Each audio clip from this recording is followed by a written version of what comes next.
Blessed are the dead who die in the Lord, for they shall rest from their labors, and their works do follow them. These words are ascribed to the Apostle John, who is imprisoned for his faith in Jesus Christ. He wrote to encourage and to inspire God's servant church in a time of grief and suffering and sorrow. Now, St. John's is a servant church. For more than 50 years, Martha was an exemplary servant of St. John's. Although we will share some stories today, although we will read some words from her family, although we will hear Brian speak of his mother, there is no way to recount all the stories of people blessed or ministries strengthened by sweet Martha. We cannot tell every story of how she was formed as the sister of three brothers, two more than a decade older than she, and then Don, 3 years younger. We cannot tell all the ways Martha touched the lives of Brian, Scott, Les and Lynn, Heather and Joanna and Will, Barb and Kevin, and Rebecca. We cannot recount all the ways Martha shaped the faith of her sisters in the Joy class or other groups in the church. We cannot emphasize enough all the happiness she felt at high school reunions in Hendersonville or gatherings of the North Carolina Cooperative Baptist Fellowship. We cannot gather all the stories of how she inspired her neighbors, her co-workers at the bank, teachers and administrators through her service in PTA. We cannot name all the times her smile and greeting welcomed people entering the doors of these buildings for a support group with NAMI. We cannot capture all the ways she blessed people through Baptist Peace Fellowship, RAIN, Friendship Trays, or Women of the Church. We cannot capture all the ways Martha's life was formed by her mother's death while Martha was attending Mars Hill College, or her loving 27-year marriage to Ray and her sorrow at his death from cancer. Nor can we repeat all the ways her almost 30 years loving marriage to Tom Bryson provided another partnership of service to the world. We cannot fully impress upon you how many people witnessed her humility, her goodness, kindness, peace, gentleness, honesty, compassion, thoughtfulness, wisdom, insight, and capacity to see the best in another person as she invested her life in God's redemptive vision, always lifting those who had fallen. On that Sunday morning, when we heard of Martha's passing on ahead of us, I was already downstairs that morning. I'd been exchanging emails for a while and sharing phone calls with a few. Paula came downstairs and I told her how our Sunday was beginning. We were quiet for a few minutes, and then Paula said, "You know, whenever I think of Martha, I think of a gentle breeze." What I can tell you today is how Martha and Ray held hands sitting in these pews, even in worship in this sanctuary every Sunday. And I can tell you how a fella named Tom Bryson noticed them holding hands from his chancel choir chair. And he sat there for many years wondering why every marriage could not express that same love.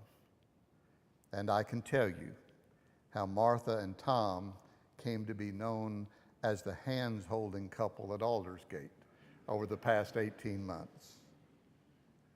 Would you please pray with me? Living God, thank you for Martha Bryson's life. Thank you that she showed us what happens in a life when a person holds hands with your Spirit. Amen.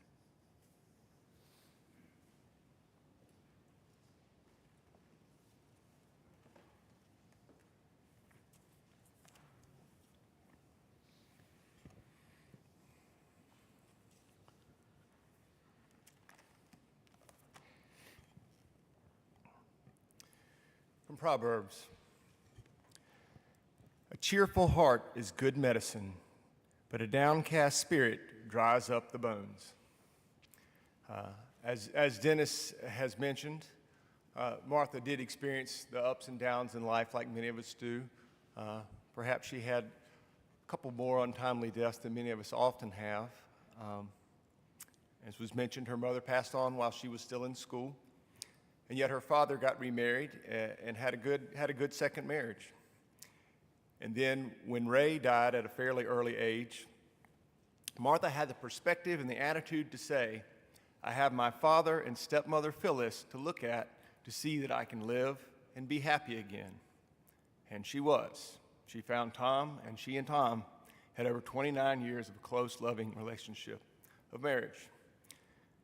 As it mentioned, Martha was consistently cheerful and encouraging in her interactions with other people. Martha never wanted to hurt anyone. She liked to have fun, and she did so in her Joy Sunday School class beach and mountain trips. And there's the Joy class over there. Martha never was all that good and very apologetic when she played the game Aggravation. The point of Aggravation was, as you were playing it, you wanted to get to the end and you wanted to aggravate people by sending them back to the beginning. Martha didn't like to do this to other people, and she was very apologetic about it. However, when they started to play Buzzword, this was a game where you worked with teammates trying to get them to say a list of words. And when she was encouraging her teammates, then she got really competitive, and she really got into that game. Martha had a good sense of humor. On one of these trips, she made a pot of coffee that went all over the floor.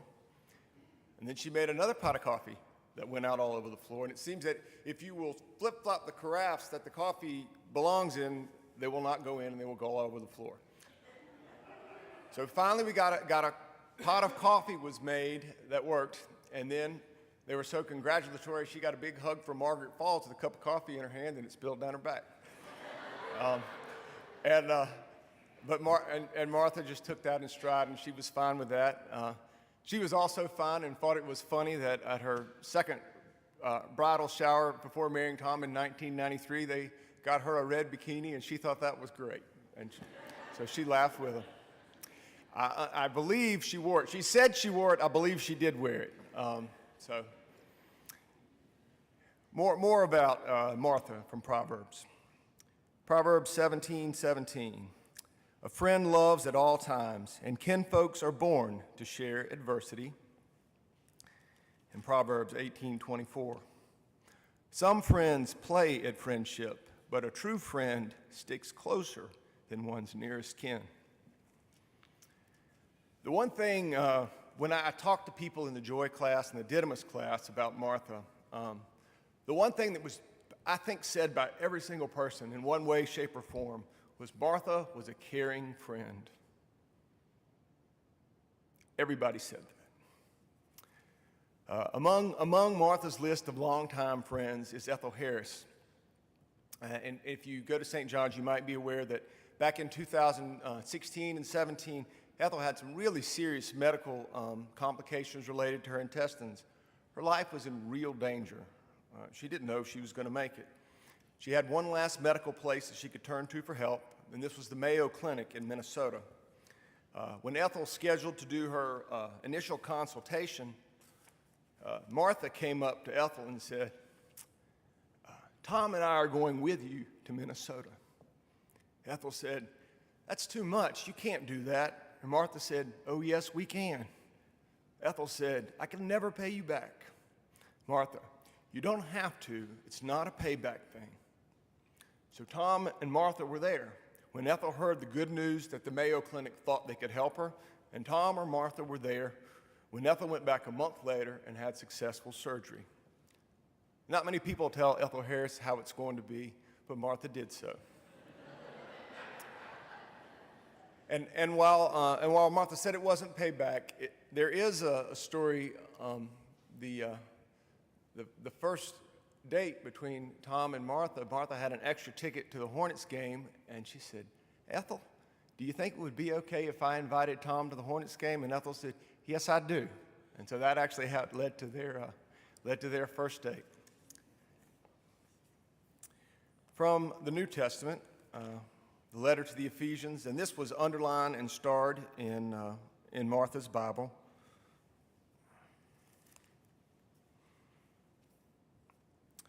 For this reason, I bow my knees before the Father, from whom every family in heaven and on earth takes its name. I pray that, according to the riches of his glory, he may grant that you may be strengthened in your inner being with power through his Spirit, and that Christ may dwell in your hearts through faith, as you are being rooted and grounded in love. I pray that you may have the power to comprehend with all the saints what is the breadth and the length and the height and the depth, and to know the love of Christ that surpasses knowledge, so that you may be filled with all the fullness of God. And one verse from Hebrews that reminded me of Martha. Because Jesus himself was tested by what he suffered, he's able to help those who are being tested. Well, Martha did know and receive strength from God. She knew about the breadth and length and the height and depth of the love of Christ. And like Jesus, she was able to use the hurts that she experienced and to help them with others dealing with those situations in their lives. When someone entered their Sunday school class who had lost their husband, Martha knew what it was like to lose a husband, and she knew how to be present for that person. When Martha was writing or speaking to someone who was experiencing a difficult situation, and sometimes normal situations, she would often end by saying, "You know that I love you." Martha was a great friend and example to her peers. Yet Martha also spent a period of time with Kathy Hartzell teaching an older woman's class. She also taught younger girls with Sue Veach and Joy Jarrett. But mainly, what Martha taught us was how to stay positive in difficult situations, how to be a true friend, and how to be a supportive presence to other people. She knew how to turn to God to renew her strength and to give that strength to other people. And as we consider her lives, may we find ways to do the same.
Foremost, for myself and my family, I want to thank each of you for making time to be here today. Martha Bryson, Martha Ann, Marty, sister, grandma, aunt, friend, mother. These are the dear names by which we knew her. Mother was born in Hendersonville amidst the beauty of Blue Ridge Mountains in 1941. She was the third born of four and her parents' only daughter. My father used to joke that he and she were both the third of four boys. He was Irish and not so good with the jokes. In his family history book, my Uncle Don writes of their parents. Despite raising a family in the years of World War II, their parents' discussions and memories never centered on hardships, but rather on all the blessings and good that befell them. Born on Friday, February 13th, Mother learned early and always to see the good in everything and in everyone. Contrary to popular superstition, she said that she considered Friday the 13th quite lucky indeed, illustrating the characteristic trait of always looking to find the best in every situation, every person, everything. Faith, family, friends, and flowers, these were the things that Mother held most important and dear throughout her life. And these were the things that brought her comfort in times of sorrow and joy in times of celebration. These were the things around which she centered her life. Her faith was central and true and clear. She often spoke of her own father and mother forming her, along with the Reverend and Mrs. T.G. Proctor and other family and friends at their church in Hendersonville, Shaw's Creek. Her father, for a time, directed the choir, and she recalled once being asked to fill on the organ, which Noel can attest is not quite like playing the piano. She said that request was a one-time performance only. Mother married my father in 1963. This was the beginning of 27 years together that brought me and my brother Scott into the world. I was born in Augusta and Scott in Charlotte, just across the street at a hospital then known as Presbyterian. I will apologize to our Baptist friends, but Scott often held that he was Presbyterian by birth. Charlotte and St. John's were Mother's home for 54 years, albeit with regular escapes to the mountains and the occasional trip to the beach. She patiently taught us, Scott and me, the faith as it had been given to her. I recall once asking, why do we call it Good Friday when they killed Jesus? While folding laundry, she explained with patience and love, and in a way a 6-year-old could understand, that it was not good for Jesus, it was good for you and me. For God sent the Son into the world, not to condemn the world, but that the world might be saved through him, which you'll recognize as John 3:17. If you have lost a parent, you will appreciate there are so very many stories that can be told. Respect for time constrains me, but I know each of us will hold memories. There may be among us former third graders or senior adults whom she taught in Sunday school. Each lesson was prepared with diligence in sharing the faith she held. There may be among us ladies whom she traveled with on Sunday school or WMU retreats, time she used to refresh and learned and that she treasured.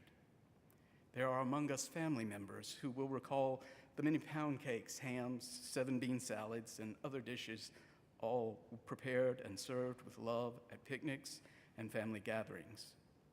There were, of course, challenges. My father passed age 50 after a 10-year battle with cancer. Through the love of family and good friends, Mother was supported, and she was not called to spend life as a widow. After a time, as you heard before, she married Tom Bryson and doubled the size of our family, adding 2 wonderful daughters and sisters, Joanna and Barb, all without changing a single diaper.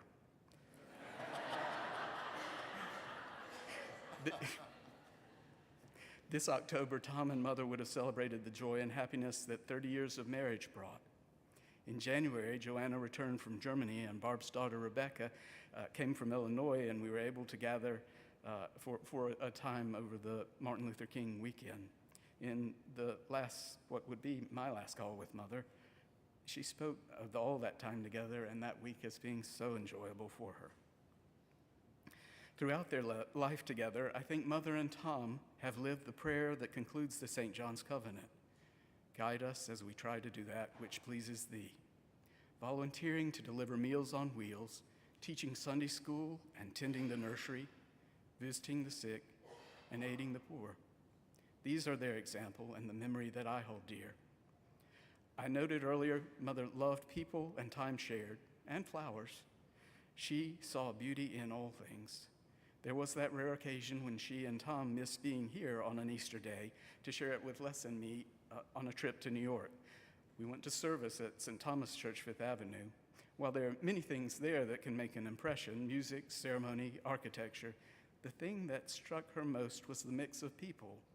There was the expected ladies in hats and gentlemen in suits, but there were also tourists in blue jeans, students with backpacks, probably a few homeless men among us, all gathered to celebrate the joy of Easter. Red and yellow, black and white, as she taught me to sing when I was a child, all are precious in his sight. Our niece Rachel, talking with her husband and young daughters on the trip from our home to theirs after Thanksgiving dinner this past fall, reported that they stumbled on a question in response to being asked whether the girls were on their best behavior. What would Miss Martha do? A worthy question indeed. I think she would continue to love us, to pray for us, and to serve us as she did all of her life. I am grateful for all of the love, patience, and kindness my mother offered to me. She was a living example of the words of St. Paul: love bears all things, believes all things, hopes all things, endures all things. Love never ends. Recently, Mother had begun to experience some short-term memory loss. Still, those things that she learned early and held on to forever were very much at the ready and available to call upon. That is, the scripture she had learned by heart was always at her command. I found that reassuring and comforting. So now, in the words that she taught me and that were most familiar to her, I ask you to join in reciting the 23rd Psalm, which is printed in your service bulletin. The Lord is my shepherd, I shall not want.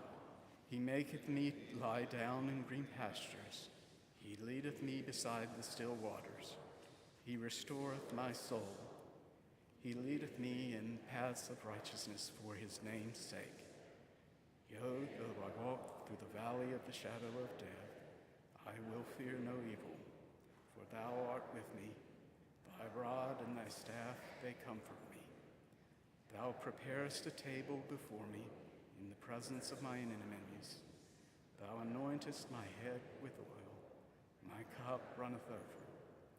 Surely goodness and mercy shall follow me all the days of my life, and I will dwell in the house of the Lord forever.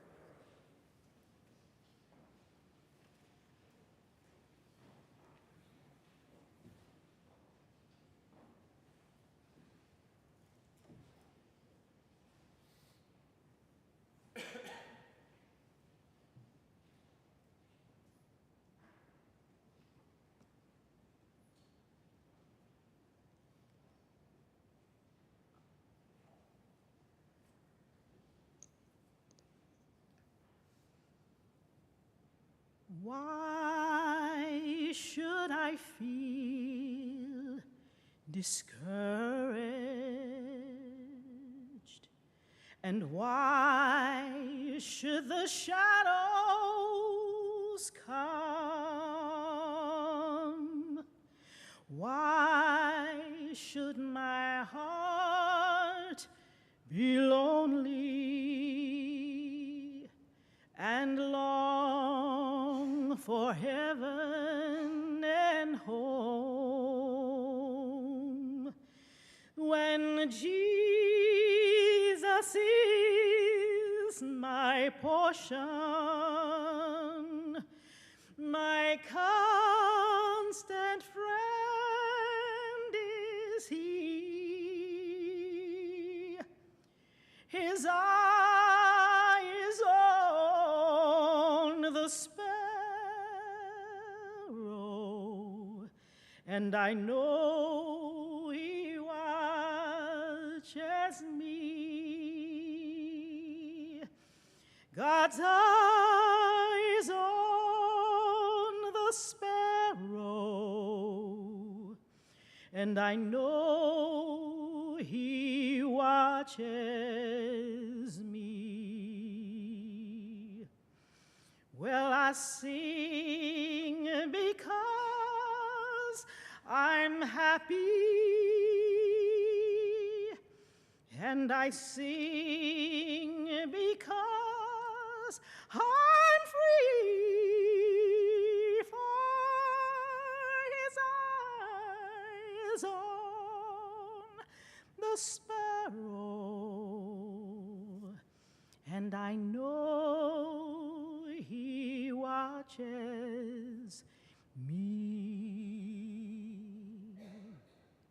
So let not your hearts be troubled. His tender words I hear, and resting on God's goodness, I lose my doubts and all fears, though by my path He leadeth, but one step I may see, God's eyes on the sparrow, and I know He watches me. His eyes on the sparrow, and I know He watches me. Sing with me if you know it. I sing because I'm happy. I sing because I'm free. His eyes on the sparrow, and I know He watches me. One more time, I sing. I sing because I'm happy, and we sing because we're free, for His eyes on the sparrow, and I know He watches me.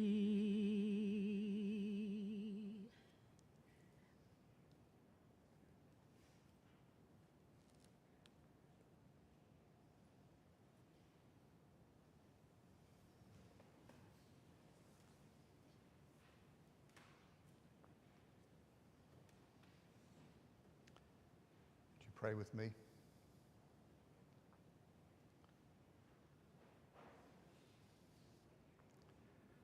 Living God, thank you for watching, and watching over, and watching out for protecting. Amen.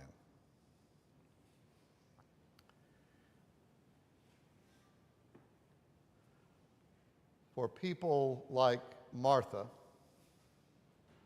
duct tape is your friend.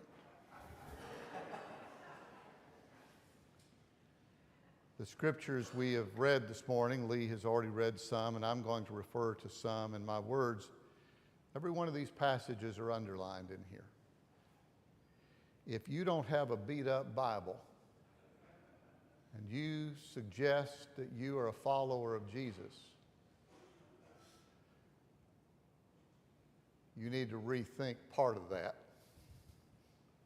Because if you're a follower of Jesus, you should have at least one beat-up Bible. Our world is experiencing some shortages. Have you heard? Due to the pandemic and supply chain interruptions, we're lacking some pharmaceuticals, some microchips, some lithium for batteries, food products like romaine lettuce. Gathered in this sacred space, celebrating the life of ministry of Martha Bryson reminds us of another shortage. Our world is short on the fruit of the Spirit. We find this discussed in Galatians. One reason we already miss Martha is because we feel the supply chain interrupted on love and joy and peace and patience and kindness and generosity, faithfulness and gentleness and self-control. Martha showed us what happens in the life of the world when one individual bears the fruit of the Spirit. Like a couple of weeks ago, we sat down with Tom and said, so how many do you think we need to sit with the family? And he said 18 to 20. Where'd y'all come from?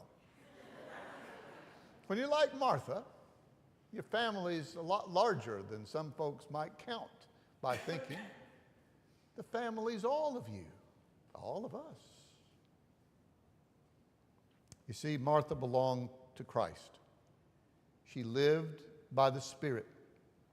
And as it says here in this passage in Galatians, when you live by the Spirit, you should keep in step with the Spirit. Martha kept in step with the Spirit. She was never conceited. She never competed against others unless it was some games. By the way, did you know that on the night of Martha's passing, she had spent some time, as I understand, whooping up on her family in cards, right? And sent them home like they were visitors, not guests, right? And then she and Tom started ending the day and making preparations. And Martha, being Martha, decided that her plants needed a drink before bed. And so she took her little watering pitcher and she went around from plant to plant giving a drink. And sometime during that time, she stepped on. Isn't that just like Martha? To have a good time with family and then tend to living things just before she goes.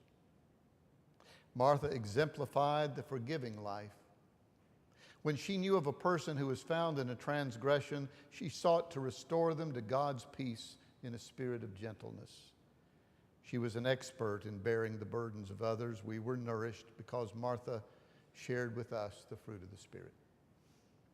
There is one person here today who knew Martha for almost 80 years, her brother Don. Listen to his words of witness to his beloved sister, 3 years older, Marty. My sister Martha, Marty, was 3 years older and much wiser than me. We grew up in a loving Christian home with parents who taught us at an early age the importance of believing in Jesus Christ, reading our Bible, and praying.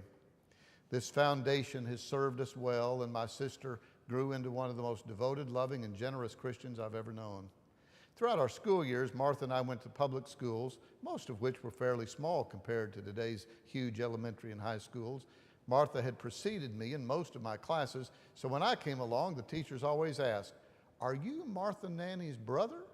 And of course, I could always reply in the affirmative, since I knew Marty had been an exemplary student and had set a high bar for me to follow.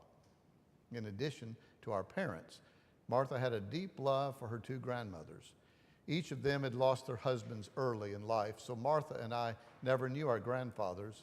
Our grandmothers would spend time with each family through the year, rotating between their other children.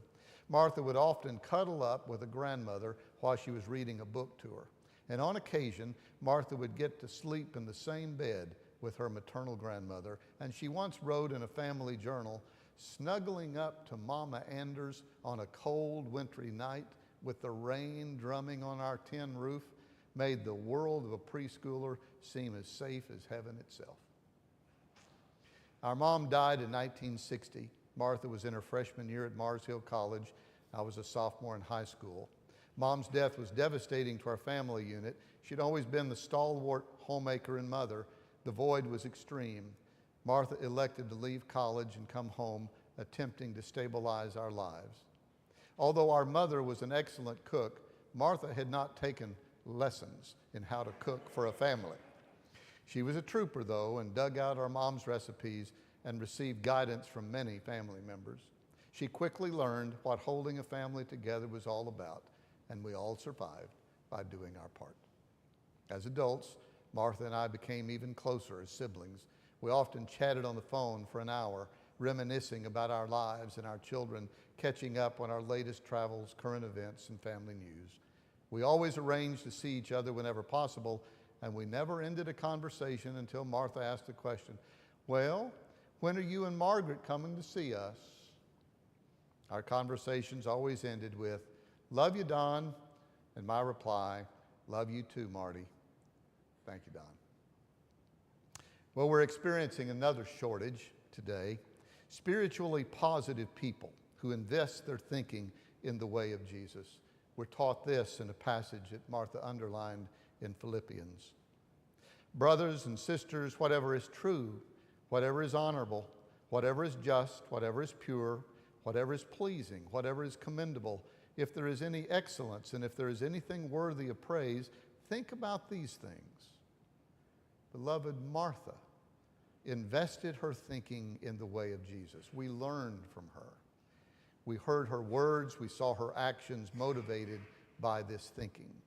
If we invest our thinking in the way of Jesus, we too will experience and express the peace of God's presence. There's another person here who's known her for quite a while. Margaret has asked that I not say how long. But Margaret's known her for almost 60 years, just about all of your life, right? Martha's sister-in-law, Margaret, experienced this spirituality of thinking in Martha. Margaret writes, "I was an only child, and I'd always longed for a sibling, especially a sister. And I received that sister when I married Martha's youngest brother, Don, in 1966. Marty and I soon became dear friends and sisters in love, a love that grew over the years. We wrote letters to each other, telling about current happenings, sharing recipes, describing our children's recent achievements. Of course, we visited many times during the years of her first marriage to Ray, and over the years we shared late-night talks and cooked meals together and planned family get-togethers. Marty was all about experiencing the joy of life. Martha showed us all how to live a Christian life. She loved everyone she met. She loved and prayed for every niece, nephew, cousin, aunt, brother, and wife, and the parents and relatives of all her in-laws. She loved all of her siblings, spouses, and children, and when she and Tom married, she accepted his daughters and their husbands and families as her own. She loved and was interested in their lives and activities, and she always had time to listen to her family and rejoice in their successes, crying with them in sad times. When our youngest son was tragically killed in an automobile accident, she rushed to be with us, and our older son to love on us, to pray with us, to encourage us in countless ways. To know Marty was to learn how she loved nature in all its forms. Almost nothing pleased her more than a drive on the Blue Ridge Parkway. We once took a trip to drive the length of the parkway, and Marty oohed and ahed every mile. You can just see her. The joy of seeing her amazement as we showed to her the Canadian Rockies was something I will always remember. Of course, every flower was a wonder of God's creation to her. I'm very grateful that God blessed me with this beautiful Christian woman to be my sister and example. Thank you, Margaret. Well, of course, the primary shortage in today's world is love for one another. Because Martha was passed on to us, she's passed on ahead of us, we now need to do our part to re-strengthen this supply chain.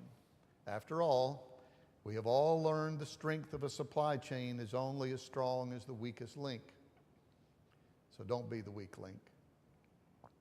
Imagine Martha reading these words to us from 1 John, from this Bible. Beloved, let us love one another, because love is from God. Everyone who loves is born of God and knows God. Whoever does not love does not know God, for God is love. God's love was revealed among us in this way. God sent his only Son into the world so that we might live through him. Beloved, since God loved us so much, we also ought to love one another. No one has ever seen God, but if we love one another, God abides in us, and his love is perfected in us. By this we know that we abide in God and God in us, because God has given us the Spirit. We love because God first loved us. Those who say, I love God, and then hate a brother or a sister are liars. For those who do not love a brother or a sister whom they have seen cannot love God whom they have not seen. The commandment we have from God is this: those who love God must love their brothers and sisters also. Although each of us experienced God's love through Martha, Candy Elmore, Martha's first niece, has many fond memories of her sweet Aunt Mary. Martha was only 12 years old when Candy was born. Martha became a role model for her first niece. And when Martha and Ray were dating, they allowed Candy to go along with them. I bet that was fun for them.